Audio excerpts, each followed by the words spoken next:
The 14th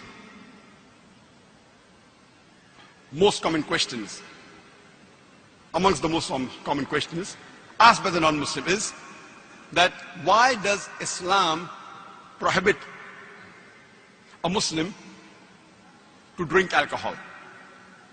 Why are intoxicants prohibited for the Muslims?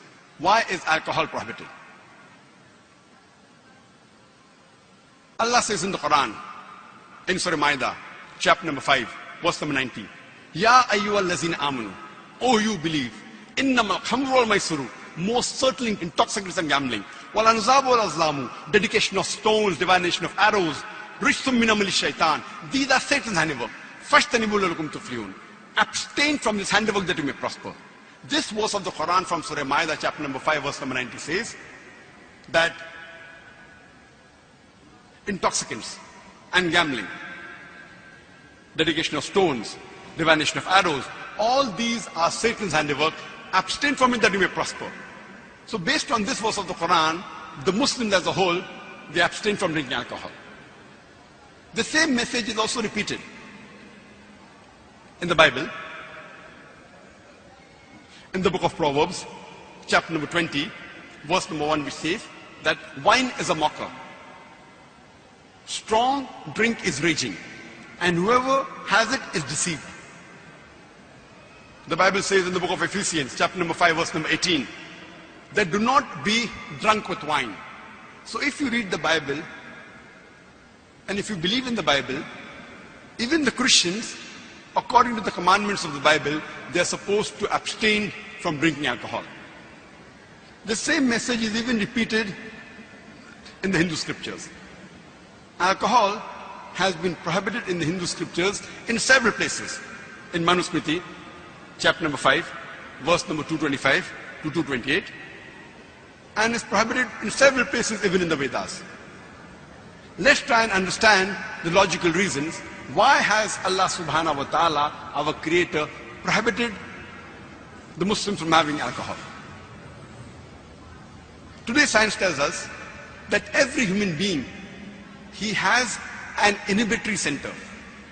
This inhibitory center, it inhibits a human being from doing things which are wrong.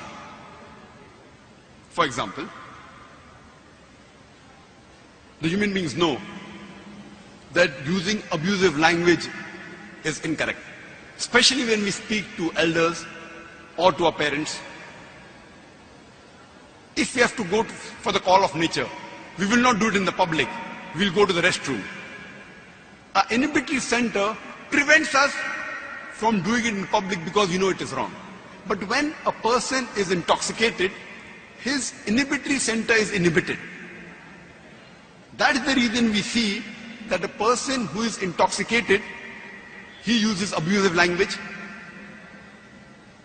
He even abuses the elders and many a times even his parents, because his inhibitory center is inhibited. We find many a times that those who are intoxicated, they urinate in their own clothes. They do it in public. We find many a times that these people who are intoxicated, they can't even walk properly. They can't even talk properly. They can't behave properly because their inhibitory center is inhibited. Furthermore, today scientific research tells us that when a person is intoxicated, he does many things which are prohibited. According to the statistics of the FBI report of the 1990, in the Department of Justice, Criminal Victimization Survey Bureau of US, it says that every year, in the year 1990, on average, 1,756 rapes took place, on average, every day. And the report said that the majority, more than 50% of the rapes that were committed when the person was intoxicated. Today research tells us that in America, approximately 8% of the Americans, they do incest. Incest means having sexual relationship, mother with son, daughter with father, brother with sister, having sexual relationship with the close relatives. 8%, every 12th or 13th American you meet, according to statistics it says, he has committed incest. And the survey says, majority of them, either one or both of them, they were in a state of intoxication. Today scientific research says, one of the major associated cause of the most deadly disease today, AIDS, is alcohol. But normally when we meet many people who have alcohol, they say, no, I'm only a social drinker. You know, my father is only a social drinker. Social drinker means the person has only 1 or 2 peg. You know, so I can control myself. I don't get intoxicated. When you meet any alcoholic and you ask the background, no alcoholic ever has started drinking alcohol to become alcoholic. He starts as a social drinker. And later on, he becomes alcoholic.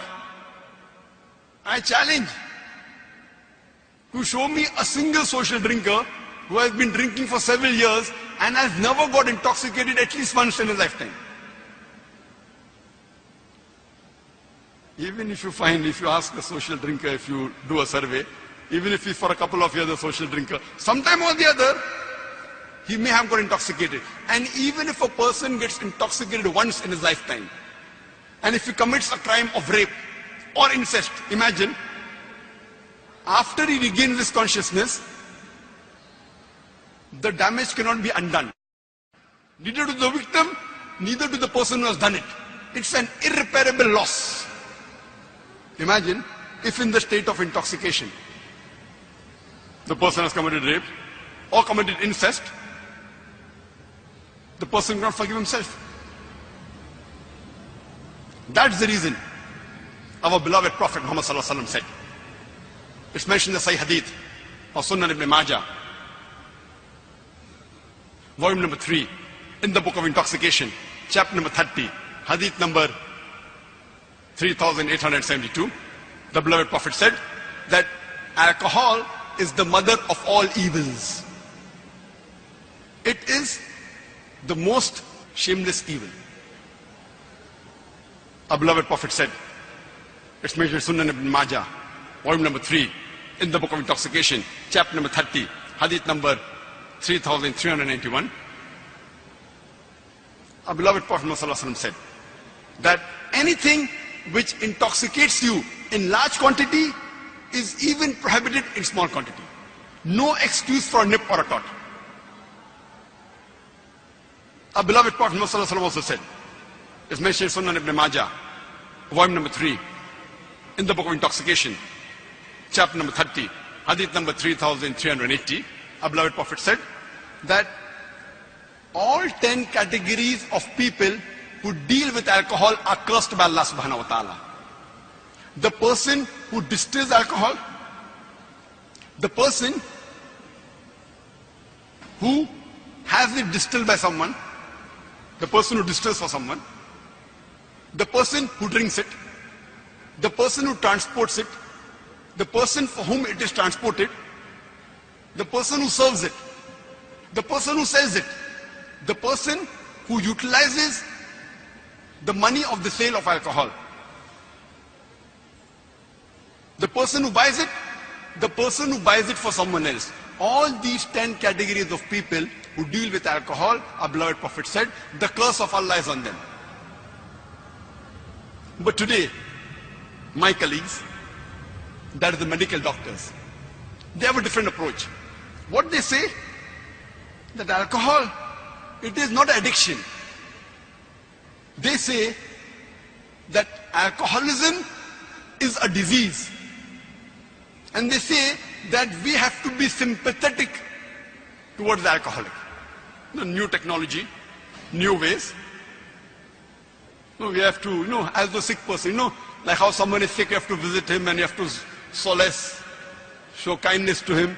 So today's medical doctors, they say that alcoholism is a disease, as though you have to be, you have to pray for them, poor man is sick.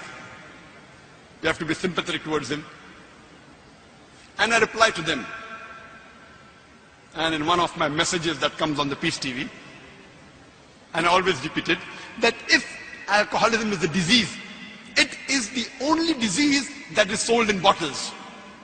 It is the only disease that is advertised in the newspapers, in the magazines, on the radio broadcast stations, on the television channels. It is the only disease that has a licensed outlet for sale. It is the only disease that gets a revenue for many governments of the world. It is the only disease that brings violent deaths on the highways. It is the only disease that destroys families. It is the only disease that has got no viral or germ as its cause. Allah subhanahu wa ta'ala creator says and gives the reply in Surah Ma'idah, chapter number 5, verse number 90. Shaitan, it is a Satan's handiwork. Abstain from this handiwork that you may prosper. It is not a disease, it is a Satan's handiwork. Abstain from it that you may prosper. That's the reason. In most of the religious scriptures, besides the Quran and the Hadith, alcohol has been prohibited.